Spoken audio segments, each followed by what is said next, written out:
Welcome to Telugu one health. నేను మహాలక్ష్మి. ఈరోజు మనతో పాటు డాక్టర్ సుబ్రహ్మణ్యం గారు ఉన్నారు. వారితో మాట్లాడదాం. నమస్తే సార్. సార్, అసలు అనెస్థీషియా అనేది ఇప్పటికీ చాలామందికి అవగాహన లేదు. అసలు అనెస్థీషియా అంటే ఏంటి, దీంట్లో ఎన్ని రకాలు ఉన్నాయి సార్? అంటే ఒకటి అవగాహన లేనిది, ఎందుకంటే జనాలకి ఇప్పుడు సర్జన్ అన్నా ఫిజిషియన్ అన్నా వాళ్ళ పేరున పేషెంట్ వాళ్ళ దగ్గరికి వస్తారు. అవును. అనెస్థెటిస్ట్ ఏంటంటే సర్జన్ పిలిచినప్పుడు కానీ హాస్పిటల్ ఎంప్లాయ్మెంట్లో కానీ ఉంటారు. ఓకే. సో డైరెక్ట్గా పేషెంట్ అనెస్థెటిస్ట్ని రిక్వెస్ట్ చేయడం ఇంకా మన దగ్గర అది రాలేదు. So there are two ways. Surgeon అయినా ఒక పర్టికులర్ అనెస్థెటిస్ట్ని పిలుస్తారు, లేక హాస్పిటల్లో కొంతమంది ఉంటారు, వాళ్ళని సర్జన్స్ వాడుకుంటారు. సో అనెస్థీసియా ఏంటి అంటే ఇది ఒక మెడికల్ బ్రాంచ్. ఈ డీల్స్ విత్ ఇప్పుడు సర్జరీ చేయాలంటే బాధ నొప్పి లేకుండా సర్జరీ కానివ్వడం, పేషెంట్కి నొప్పి తెలియదు, నొప్పే కాదు సేఫ్టీ కూడా. సేఫ్టీ కూడా. సో పేషెంట్ సర్జరీ అయ్యేంత కాలం సేఫ్గా ఉండాలి. హార్ట్, రెస్పిరేషను, బీపీ, తర్వాత తెలియకుండా ఉండటం, అవేర్నెస్ అంటారు, మోస్ట్ ఇంపార్టెంట్ ఇది. తెలియకుండా ఉండడం, ఇవన్నీ చూసుకుని ఆపరేషన్ అయిపోయాక వాళ్ళు లేచేటట్టు చూసి మళ్ళీ ఆపరేషన్ తర్వాత కూడా నొప్పి లేకుండా ఉండే బాధ్యత అనెస్థెటిస్ట్. ఆపరేషన్ తర్వాత ఎట్లా ఉంటుంది సార్ పేషెంట్ కండిషన్? అంటే మత్తులోంచి బయటకు వచ్చాక వాళ్ళకి ఎట్లాంటి సైడ్ ఎఫెక్ట్స్ ఏమైనా ఉంటాయి? సో రకరకాల అనెస్థీసియాలు ఉన్నాయి. ఒకటి స్పైనల్ అంటాము, ఎపిడ్యూరల్ అంటాము, లోకల్, లేకపోతే ఉట్టి ఇప్పుడు పన్ను తీయాలంటే ఉట్టి అక్కడే లోకల్ అనెస్థీసియా ఇచ్చి పన్ను తీస్తాం. సో అలా వేరియస్ టైప్స్ ఆఫ్ అనెస్థీసియా ఉన్నాయి. సో ఇప్పుడు లోకల్ అనెస్థీసియా అయితే స్పృహ మామూలుగానే ఉంటుంది. Spinal anaesthesia like caesarean sections అవి చేసినప్పుడు మనం ఓన్లీ కింది భాగంకే మత్తిస్తాం. అప్పుడు ఓన్లీ ఆ కింది భాగం మాత్రమే మత్తు ఉంటుంది. Patient will be awake. So general anaesthesia ఇచ్చినప్పుడు పూర్తి స్పృహ పోతుంది. అప్పుడు వాళ్ళు యాక్చువల్లీ మేము మెలకు తెచ్చి ఆపరేషన్ థియేటర్ నుంచి బయటికి తీసుకొచ్చినప్పటికీ మెలకు వస్తుంది, కానీ కొంచెం మత్తు ఉంటుంది. Okay sir. సో ఇంకా కొంచెం ఏదో డీప్ స్లీప్లో ఉన్నట్టు, అది ఒక with in depending on how long the surgery was, ఒక హాఫ్ అన్ అవర్, 45 minutes, 15 minutesలో మెలకు వచ్చేస్తుంది. ఆ తర్వాత ఎట్లా ఉంటుంది సార్? అంటే సర్జరీని బట్టి సైడ్ ఎఫెక్ట్స్ ఈ మధ్యని ఈ కాలంలో కొత్త మెడిసిన్స్ అవి మనం ఏవైతే వాడుతున్నామో సైడ్ ఎఫెక్ట్స్ చాలా తక్కువ ఉంటాయి అనెస్థీసియాకి. One problem sometimes is తిప్పడం, నాజియా, వామిటింగ్. అది పాత కాలంలో ఈథర్, క్లోరోఫామ్ వాడినప్పుడు అవి చాలా ఎక్కువ ఉండేవి. ఇప్పుడు మనకి చాలా తగ్గిపోయాయి. అండ్ మెడిసిన్స్ కూడా ఉన్నాయి ఇవి రాకుండా చేయటానికి. తర్వాత నొప్పి ఒకటి ఉండొచ్చు. సర్జరీ ఏమైంది దాన్ని బట్టి మనం ఏం పెయిన్ రిలీఫ్ ఇచ్చాము. సో సమ్ టైమ్స్ మనం ఏంటంటే కొన్ని నొప్పి నివారించే మందులు మన ఊపిరిని కూడా తక్కువ చేయొచ్చు. అంటే ఇప్పుడు మార్ఫిన్, ఫెంటనిల్ ఇట్లాంటి చాలా నార్కోటిక్స్ అంటాం. సో అవి పవర్ఫుల్ డ్రగ్స్, అవి నొప్పి తగ్గిస్తాయి, కానీ అవి ఊపిరిని కూడా కొంచెం డౌన్ చేస్తాయి. సో అప్పుడు సాచురేషన్ అవి చూసుకోవాలి మనం. పల్స్ ఆక్సిమీటర్ ఇప్పుడు కోవిడ్ అప్పుడు చూసేవాళ్ళం కదా. సో ఊపిరి సరిగా ఉందా లేదా. సో పోస్ట్ ఆపరేటివ్గా కూడా ఒక 1-2 hours పేషెంట్ని మనం దీర్ఘంగా మానిటర్ చేయాలి. చేసి వాళ్ళు పూర్తి మెలకు వచ్చి నొప్పి లేదు, నాజియా, వామిటింగ్ లేదు అన్నీ సెటిల్ అయినప్పుడే రూమ్కి పంపిస్తాం. నొప్పి ఏమైనా ఉంటే ఇంకా అక్కడ మందులు ఇచ్చి వాళ్ళని సెటిల్ చేసి అప్పుడు రూమ్కి పంపిస్తాం. ఇప్పుడు ఇందాక మీరు చెప్పినట్టు నడుము కింది భాగంలోంచి ఇచ్చినప్పుడు ఆ తర్వాత కూడా ఆపరేషన్ సర్జరీస్ అయిన తర్వాత చాలామందికి పెయిన్ వస్తుంది ఆ మత్తు వల్ల అని చెప్పేసి కంప్లైంట్స్ వస్తూ ఉంటాయి సార్ చాలా మంది. అది చాలా అపోహ మన సొసైటీలో. ఇప్పుడు నేను అందరికీ ఒకటే చెప్తాను, ఇప్పుడు మీరు హాస్పిటల్ వచ్చి ఒక ఇంజెక్షన్ తీసుకుంటే మీకు లైఫ్ లాంగ్ చేయి నొప్పి ఉంటుందా? మరి వెన్నుకి ఇంజెక్షన్ ఇచ్చినప్పుడే ఆ బ్యాక్ ఏక్ ఉంటుందని ఎందుకు అలా అనుకుంటారు?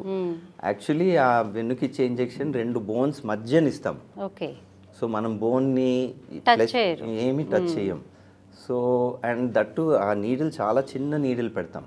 సో దానివల్ల world over lot of research is there. ఇప్పుడు బ్యాక్ ఏక్ కొంతమందికి సహజంగా ఉంటుంది.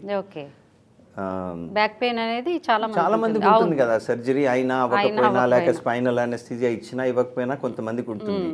ఆ బ్యాక్ ఏక్ ఉన్న అతను ఈ స్పైనల్ తీసుకున్నాక అది ఎందుకో దానివల్ల వచ్చింది అని అనుకోవడం, అది స్ప్రెడ్ అవ్వడం సొసైటీలో. అది కామన్గా అందరు అడుగుతారు, కానీ I can tell you with confidence the ఇంజెక్షన్కి బ్యాక్ ఏక్కి సంబంధం లేదు. అది ఉంటే మేము ఎందుకు చేస్తామండి? మన ధ్యేయం ఏంటి? ఏదన్నా పేషెంట్కి మంచి చేయాలని. ఏదన్నా ఇంకా వాళ్ళకి లాంగ్ టర్మ్ ప్రాబ్లం వస్తుంది అంటే మనం ఎందుకు చేస్తాం అలాంటివి? ఇప్పుడు ఏదైనా టెక్నిక్ ఇప్పుడు మనం వాడేది ఇండియాలో, వరల్డ్ ఓవర్ ఇదే టెక్నిక్స్ వాడుతున్నారు.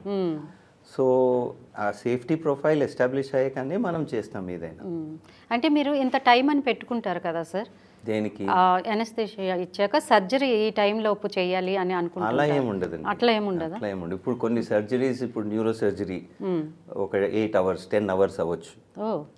అంటే దాన్ని ఆ సర్జరీని బట్టి మీరు డోసేజ్ ఇస్తూ ఉంటారు కంటిన్యూ. అంటే ఇప్పుడు ఒక మందు ½ an hour పనిచేసింది అనుకోండి, ఇంకా కావాలి ఇంకొక డోస్ ఇస్తే ఇంకో ½ an hour, అట్లా డోసు మీద డోస్ ఇవ్వడం వల్ల కంటిన్యూస్ ఇన్ఫ్యూషన్ అని కూడా పెడతాం. కంటిన్యూగా మెడిసిన్ వెళ్తుంటుంది. We have devices, syringe pumps అని. ఒక గంటకి ఇన్ని మిలిగ్రామ్స్ ఇస్తూ ఉండాలి. మేము చూస్తూ ఉంటాం కదా, సర్జన్తో కూడా మాట్లాడుతూ ఉంటాం. మానిటర్ చేస్తూ ఉంటారు. మానిటరే కాకుండా సర్జన్స్ తోటి మనం మాట్లాడుతుంటాం. ఇప్పుడు లెటస్ అజ్యూమ్ ఒక 4 hours సర్జరీ అనుకుని మొదలు పెట్టాము. లేదు బాబు నేను ఆపరేట్ చేయలేకపోతున్నాను, ఇది చేయలేము, లేక అయిపోయింది, క్లోజ్ చేస్తున్నాము. సో మనకి అడ్వాన్స్గా చెప్పేస్తారు. సో అప్పుడు వీ విల్ టైలర్ దట్ అనేసి. చాలా రేర్గా ఈ డోస్ ఎక్కువ అన్నది ఇది న్యూస్ పేపర్ రిపోర్టింగ్. అది there is nothing like extra dose of anaesthesia. Newspaper reporting అంటున్నారా? అంటే సమ్ సైడ్ ఎఫెక్ట్ కాంప్లికేషన్ వచ్చినప్పుడు డోస్ ఎక్కువైపోయింది అంటాం. అలాగా కాంప్లికేషన్స్ రావచ్చు, అంటే నేను రావు అని అనను. అది మానిటరింగ్ సరిగ్గా చేయకపోతే. ఇప్పుడు పేషెంట్ నిద్రలో ఉంటారు, anaesthesia, general anaesthesia especially. So మనం పూర్తి మత్తిస్తాం, ఊపిరి కూడా ఆపేస్తాం పేషెంట్ది జనరల్ అనెస్థీసియా ఇచ్చినప్పుడు. అంటే ఎస్పెషలీ పొట్ట ఆపరేషన్స్ ఇలాంటివి చేయవలసినప్పుడు. సో అప్పుడు మెషిన్ నుంచి ఊపిరిస్తాము. పేషెంట్ ఆక్సిజన్ మెజర్ చేయాలి, కార్బన్ డైఆక్సైడ్ మెజర్ చేయాలి, వాళ్ళ బీపీ మెజర్ చేయాలి, హార్ట్ రేట్ మెజర్ చేయాలి, రెస్పిరేషన్ మెజర్ చేయాలి, వాళ్ళ మత్తు డెప్త్ ఎంత ఉందో అది కూడా మెజర్ చేస్తాం. సో ఇవన్నీ కొన్ని సెటప్స్లో ఇవి ఉండకపోవచ్చు. సో అప్పుడు సేఫ్టీ తగ్గచ్చు. సో ఇప్పుడు ఇవన్నీ మానిటర్స్ ఉండాలంటే ఖర్చు కూడా పెరుగుతుంది. ఇప్పుడు హాస్పిటల్లో మానిటర్స్ కొనాలి అంటే there is an expense. So patients ఎప్పుడు ఇక్కడ ఎందుకు మోర్ ఎక్స్పెన్సివ్ అని అనుకుంటారు. సో సెటప్ బాగుండి మానిటరింగ్ అది ఉండటానికి కొంచెం ఖర్చు కూడా ఎక్కువ ఉంటుంది సేఫ్టీ పెంచడానికి. నథింగ్ కమ్స్ ఫ్రీ కదండి. అవును సార్.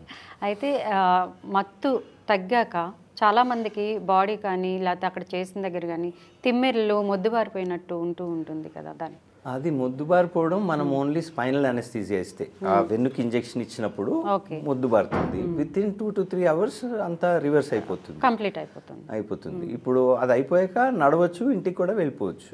అంటే depending on what surgery it is. So ఏదైనా anaesthesia is reversed within a few hours. So long term effects ఏమీ ఉండవు. చాలామంది అంటే చిల్డ్రన్స్కి కూడా కొన్ని రకాల సర్జరీస్ జరుగుతూ ఉంటాయి కదా సార్, అట్లాంటప్పుడు మీరు వాళ్ళని ఎట్లా కేర్ చేస్తూ ఉంటారు, ఏ విధంగా ట్రీట్ చేస్తుంటారు? ఇప్పుడు నేను రెయిన్బో హాస్పిటల్కి అనెస్థీసియా ఇన్ఛార్జ్ అండి. సో రెయిన్బో పిల్లలు లేడీస్ హాస్పిటల్. సో ఇక్కడ చిన్న చిన్న పిల్లలకి ఆపరేషన్ చేస్తాం. ఈ మధ్యని మీరు ప్రీటర్మ్ బర్త్స్ అని వినుండొచ్చు. అంటే 37-38 వీక్స్కి నార్మల్గా డెలివరీ అవ్వాలి. సో ఒక్కోసారి ఫర్ వేరియస్ రీజన్స్ 27, 26, 28 వీక్స్కి కూడా డెలివరీస్ అయిపోతున్నాయి. అది అయినప్పుడు NICU అని న్యూనేటల్ ఇంటెన్సివ్ కేర్లో బేబీస్ని పెడతారు. వాళ్ళు 35 వీక్స్ 36 వీక్స్ వచ్చే వరకు అమ్మ పొట్ట బదులు NICUలో చూసుకోవాలి, ఎందుకంటే ఆ వాతావరణం వాళ్ళు క్రియేట్ చేస్తారు అక్కడ. ఇలాంటి పిల్లలకి ఒక్కోసారి కాంప్లికేషన్స్ రావచ్చు, వస్తాయి. సో ఇప్పుడు మేము for example the smallest baby we operated was 375 grams. 375 grams. So ఆ బేబీ చాలా ప్రీమెచ్యూర్గా పుట్టింది. సో ఆ పొట్టలో ఏదో నెక్రోటైజింగ్ ఎంట్రోకోలైటిస్ అని ఏవో various problems specific to that preterm birth ఉంటాయి. సో అలాంటప్పుడు సర్జన్స్ అది ఆపరేట్ చేసే సర్జన్స్ ఉంటారు, అనెస్థీసియా ఇచ్చేవాళ్ళము మేము. సో ఇట్స్ నో డిఫరెంట్ అండి. అంటే ఎక్కువ జాగ్రత్తలు తీసుకోవాలి పిల్లలకి. కానీ ఏదైనా ఇప్పుడు హార్ట్స్ ఆపరేషన్ చేయాలంటే అదో సబ్ స్పెషాలిటీ. సో కొంతమంది అనెస్థెటిస్ట్ అందులో నైపుణ్యం ఎక్కువ పొందుతారు. సో అలాగే పీడియాట్రిక్ అనెస్థీసియా ఇప్పుడు ఒక సబ్ స్పెషాలిటీ లాగా అయింది. సో ఇప్పుడు మన రెయిన్బోకి చాలా చోట్ల నుంచి ఇండియాలో ట్రైనింగ్ అని వస్తారు. ట్రైనింగ్ కోసం okay. So we are accredited centre to train paediatric anaesthetist. So 1 year training అయ్యాక ఫెలోషిప్ ఇన్ పీడియాట్రిక్ అనెస్థీసియా అని ఇస్తాం. సో అన్ని రకాల సర్జరీస్ ఇక్కడ చేస్తాం. ఓకే. సో పిల్లలకి అంటే వాళ్ళు తట్టుకునే శక్తి కొంచెం తక్కువ ఉండొచ్చు. సో చిన్నపిల్లలకు అడల్ట్స్ కంటే అందుకని ఒక్కళ్ళ బదులు ఇద్దరు అనెస్థెటిస్ట్ ఉండడం, ఒక సీనియర్ పక్కన ఉండడం, వాళ్ళ ఫిజియాలజీ వేరేగా ఉంటుంది, వాళ్ళ ఎబిలిటీ టు ఇప్పుడు వాళ్ళకు డ్రగ్ ఇస్తే అది ఎక్కువసేపు ఉండొచ్చు, వాళ్ళ టాలరెన్స్ తక్కువ ఉండొచ్చు. సో ఇవన్నీ మాకు ఎక్స్పీరియన్స్ తోటి సైన్స్ తోటి మనకు తెలుస్తుంది. సో వాళ్ళకి తగ్గట్టు వాళ్ళకి అనెస్థీసియా ఇవ్వాలి. కానీ పిల్లల్లో కూడా అన్ని రేంజ్ ఆఫ్ సర్జరీస్ అడల్ట్స్కి చేసినట్టు సేమ్ ప్రాసెస్ ఉంటుంది. ఓకే. అంటే ప్రాసెస్ సేమ్ ఉంటుంది కానీ కొంచెం ఏమైనా డోసెస్ జాగ్రత్తలు చాలా ఎక్కువ ఉండాలి, సేఫ్టీ మార్జిన్స్ తక్కువ ఉంటాయి. సో గబుకన్ పిల్లలు దే మే డిటీరియరేట్. సార్ అసలు మీ ఎడ్యుకేషన్ గురించి బ్యాక్గ్రౌండ్ గురించి చెప్తాను. సో నేను ఉస్మానియా మెడికల్ కాలేజ్లో ఎంబీబీఎస్ చేశానండి. దాని తర్వాత అనెస్థీసియాకి పీజీఐ చండీగఢ్ అని ఇప్పుడు ఆల్ ఇండియా ఇన్స్టిట్యూట్ లాంటి గవర్నమెంట్ సెంట్రల్ గవర్నమెంట్ ఇన్స్టిట్యూషన్ అది. సో అక్కడ అనెస్థీసియా 3 ఏళ్ళు డిగ్రీ తీసుకొని ఇంకో 2 years ఎక్స్పీరియన్స్ అక్కడ అయ్యాక I came back to Hyderabad. నిమ్స్లో 1 year పనిచేశాను. Then I went to UK.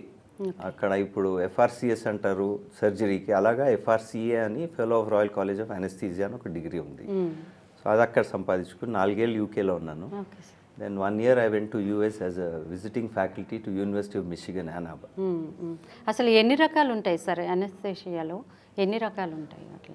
ఒకప్పుడు అనెస్థీసియా అంటే హెడ్ టు టో అంతా ఒకళ్ళే చేసేవారు. అది ఉట్టి కార్డియాక్ అనెస్థీసియా మాత్రం వేరు ఉండేది. ఓకే. సో ఇప్పుడు పీడియాట్రిక్ అనెస్థీసియా వేరైంది, రీజనల్ అనెస్థీసియా అని వేరైంది, ఆంకో అనెస్థీసియా అని వేరైంది, ఆఫ్థాల్మిక్ అనెస్థీసియా వేరైంది. సో అంటే మనం అవన్నీ చేయలేమని కాదు, కానీ ఏదైనా కానీ ఇప్పుడు ఫర్ ఎగ్జాంపుల్ మీరు ఈవెన్ సర్జికల్ సైడ్ చూస్తే ఇప్పుడు general surgeons head to toe అందరూ చేసేయట్లేదు. ఇప్పుడు మనకి లాప్రోస్కోపిక్ సర్జన్స్ ఓన్లీ పొట్టకి సంబంధించినవే చేస్తున్నారు. ఓకే. సో అలా సర్జికల్ స్పెషాలిటీస్లో కూడా సబ్ స్పెషలైజేషన్ వస్తుంది. ఇప్పుడు ఆర్థోపెడిక్ సర్జన్స్ ఉంటే జాయింట్ రీప్లేస్మెంట్స్ చేసేవాళ్ళు ఒకళ్ళు, ట్రామా చేసేవాళ్ళు ఒకళ్ళు, సో షోల్డర్స్ చేసేవాళ్ళు ఒకళ్ళు, సో నీస్ చేసేవాళ్ళు సెపరేట్. సో ఆ స్కిల్ ఎక్కువగా పొందితే you will have more experience అని ఆ సబ్ స్పెషలైజేషన్ అని ఎక్కువ అవుతుంది. సో అలా అనెస్థీసియాలో కూడా చాలా టైప్స్. ఇంకోటి intensive care, intensive care ICU అంటాం కదా. సో అది కూడా అనెస్థెటిస్టే చేసేవారు, ఇప్పుడు అదొక సబ్ స్పెషాలిటీ ఐసీయూ. అంటే ఐసీయూలో ఎట్లా ఉంటుంది సార్ అసలు? సో ఐసీయూ అంటే ఇప్పుడు ఏదైనా పేషెంట్ చాలా సిక్ అయిపోయి వాళ్ళు ఊపిరి తీసుకోలేకపోతున్నారు, వాళ్ళ బీపీ సరిగ్గా ఉండట్లేదు, వాళ్ళ ఆక్సిజన్ సరిగా ఉండట్లేదు, లంగ్స్ బాగాలేవు, హార్ట్ బాగాలేవు, ఇట్లాంటి అన్ని ఆర్గన్ సిస్టమ్ సపోర్ట్ చేయాలంటే ఇంటెన్సివ్ కేర్లో ఉండాలి. సో అవసరమైతే వెంటిలేటర్ మీద పెట్టి వాళ్ళకి సపోర్ట్ చేయాలి, వాళ్ళ ఆర్గన్స్ బాగయ్యే వరకు. సో ఒకప్పుడు అనెస్థీసియా చేసే డాక్టర్సే ఇది చేసి ఐసీయూ కొన్ని రోజులు, అనెస్థీసియా కొన్ని రోజులు చేసేవారు. ఇప్పుడు రాను రాను ఐసీయూ ఒక సెపరేట్ స్పెషాలిటీ అయిపోయింది, క్రిటికల్ కేర్ మెడిసిన్ అని. సో మేము ఓన్లీ సర్జరీకి సంబంధించిన ఇంటెన్సివ్ కేర్ ఒక ఫ్యూ అవర్స్ అట్లా సర్జికల్ ఇంటెన్సివ్ కేర్ అని we take care of that.